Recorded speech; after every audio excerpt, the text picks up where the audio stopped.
Fortune 100 and the NFL. Because when the game is on the line, and it's always on the line, the NFL relies on Cisco. Well, kind of follow up a couple things from yesterday. As I said, it was obviously a very disappointing season all the way around. Players, coaches, staff, organization, everybody's not anywhere close to what our standard and expectations are. So, obviously things that need to be fixed. Proud of the way the players and the team competed, but not the results, obviously, from any of us. Starting with me and, all the way down to everybody else that was involved in it. I know we all feel the same way.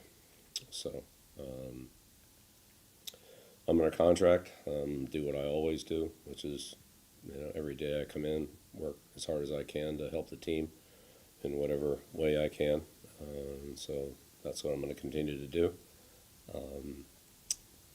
And today was kind of the wrap-up day for us with the players. Have a meeting with them and then go from there. So as far as any decisions or direction or anything like that for next year, is way too early for that. End of the year process is I don't think will be fundamentally any different from a the standpoint of how it's done. The decisions, that's a whole nother conversation, but how it's done, I'll meet with Robert like I always do, meet with the staff, meet with the personnel department, kind of recap the season, look at the big picture, and then look at some of the individual situations that are looming one way or another. But that's obviously a long way off from where we are right now, and so we'll start at the end of the day putting the pieces back together in terms of setting things up to go through a good detailed analysis and to kind of start a reconstruction, if you will. We have more hands raised than we're going to have time for questions. I'm going to ask everyone to just ask one question. We'll move on to the next. If we get through the cycle here, we'll go back to you, but in all likelihood, we won't get all the way through this. We're going to start, and I'd ask you to turn on your cameras when you ask the question, and I'm going to start with Mike Reese, followed by Andrew Callahan. Thank you, Stacy. Good morning, Bill. I'm curious, how do you view the Patriots' current culture as established by ownership in terms of setting a coach up to succeed? Yeah, well, as I just said, I think we'll evaluate everything and take a course that we feel like collectively all puts us on the best path of success.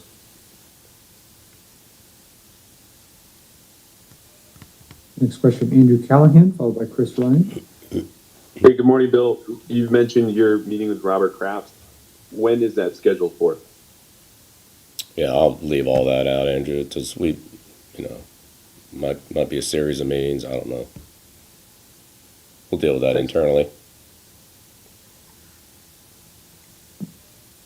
We'll go to Chris Ryan, followed by Dan Roach.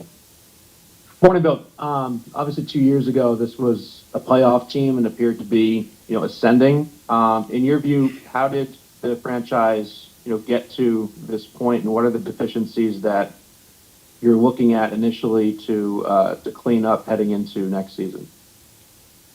Right. Well, that's what I just talked about, Chris. We'll, take a look at everything, both, the current situation, the current year, and if there's a trend or, whatever we feel like we can do collectively as an organization. Again, it's the same thing we've always done, just organizationally, figure out where we're going, what's our best path to get there, and, look at the previous results, which obviously this year weren't very good, and, to chart a course to into the future. Thank you. Dan Roach, followed by Josh Brigadier. Good morning, Bill. Hey there. Just a thought on what you were saying is how much, it's one day after the season, but how much do you want to be here to fix this? And you often talk about your passion for coaching still being there. how much does that all factor into you just, want to get this right here in New England after the year that you guys just had? Yeah, well, Dan, I just opened with that, and I'm going to do everything I can every day to do the best I can to help our football team. That's what I've always done. It's never been any different for me in my career. I learned that lesson from my dad growing up. You work for the team that you're working for and do the best you can for them until somebody tells you different. So that's not going to change. Josh Brigadier, followed by Doug Hyde.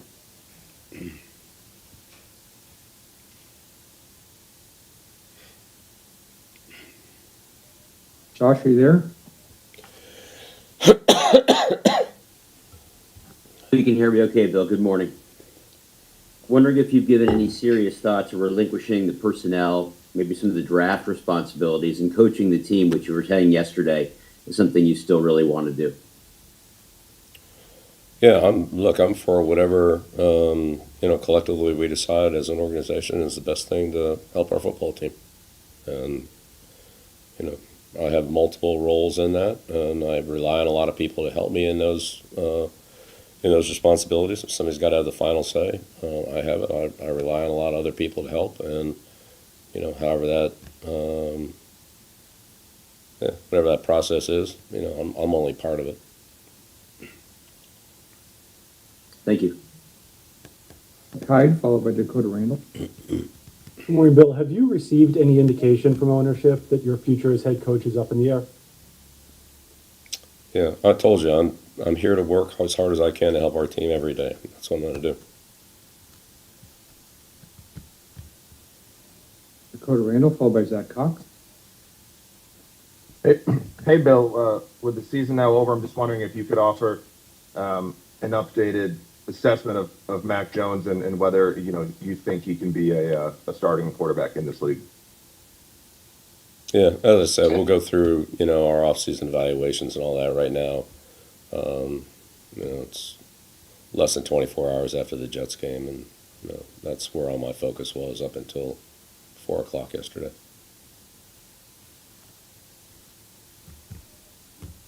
Cox, followed by Tyler Bronski.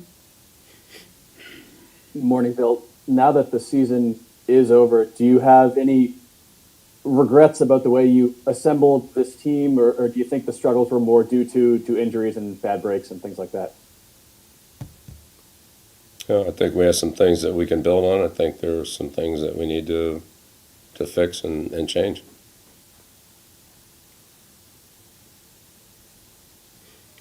Tyler Bronski, followed by Mark Daniels.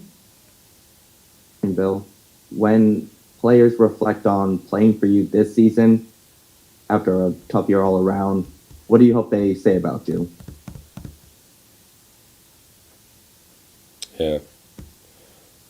Well, look, we're all disappointed in the season, so that's, I already talked about that. And, as I said, every day I've come to work here and everywhere else I've worked, I've done the best that I could each and every day to help our football team. So that's what I've done. Mark Daniels, followed by Karen Gregan. Good morning, Bill. In the event you are no longer the coach of the Patriots, would you be interested in coaching for another team in the NFL? Yeah, I'm not going to get into a lot of hypothetical situations. Karen Gregan, followed by Ben Volen.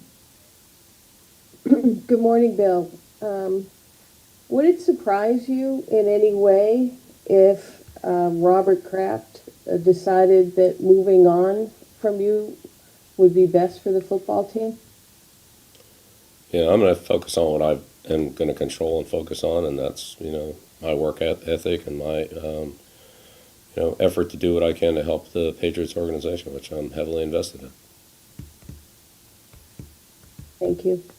Try to get in these last 4 questions and give everybody a chance to ask one. So it's Ben Volen, Phil Perry. Morning, Bill. Your handling of Mac Jones this year was pretty unusual. He got benched 4 times and still started the next week 3 of them.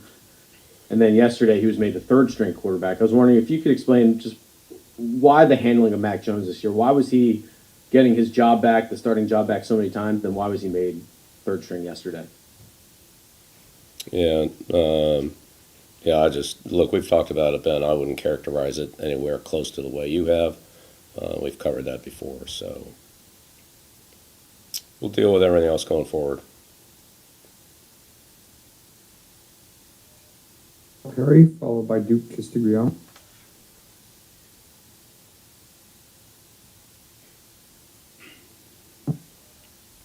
Phil, are you there?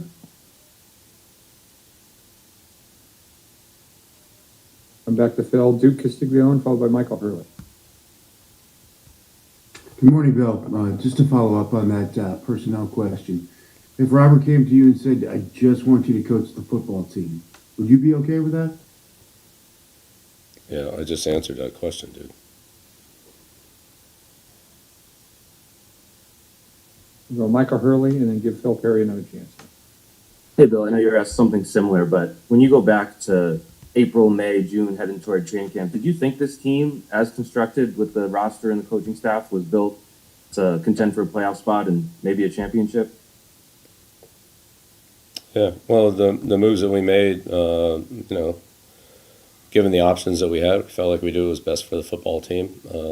Each time, obviously, the results aren't good. Some of those things were, I think, positive. Some of them didn't work out as well as we hoped they would. There were other circumstances in some of the other decisions as well. So we'll go back and look at all of them and again, look forward to, working towards, solutions and things that will improve our team.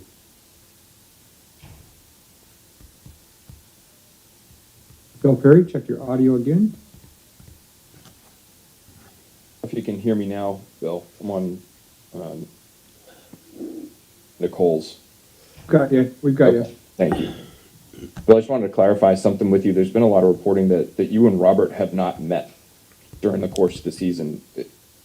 Is that true? Is it just that you haven't met to talk about your future? How frequently have you guys been in communication over the course of the season? We've met during the season. And have they given the public nature of the discussion around the team and you specifically? So are we doing the follow-ups here, Stacey? I don't understand what's the answer to the question. Just wondering if he's given you any indications about your future, because there's been so much discussion about it, Bill. Yeah, I've answered that question 3 times, Phil. Thank you, Coach. Thanks, everyone.